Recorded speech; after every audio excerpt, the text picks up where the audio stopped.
মোৰ ফালৰ পৰা সকলোকে নমস্কাৰ দিলোঁ। আৰু আজি গৈছিলোঁ মই খানাপাৰা ফিল্ডত।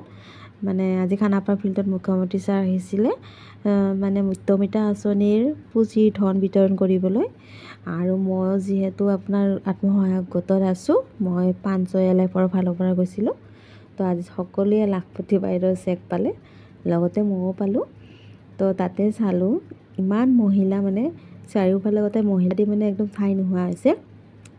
হেজাৰ হৈছে মহিলা, ইমূৰৰ পৰা সিমূৰ চাই শেষ কৰিব নোৱাৰি ইমান মহিলা।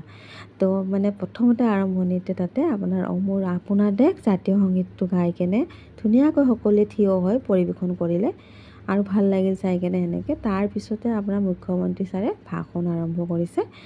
আৰু তাতে ছাৰে যিখিনি ভাষণত মহিলাসকলৰ বিষয়ে ক'লে, তো খুবেই ভাল লাগিলে। তো মহিলাসকল মহিলা বুলি সদায় পিছুৱাই নহয়, সদায় আগুৱাই থাকিব লাগে। আৰু কেনেকৈ আগবাঢ়িব পাৰি, কি কাম কৰি আগবাঢ়িব পাৰি, সেইখিনি ধুনীয়াকৈ বুজাই ক'লে।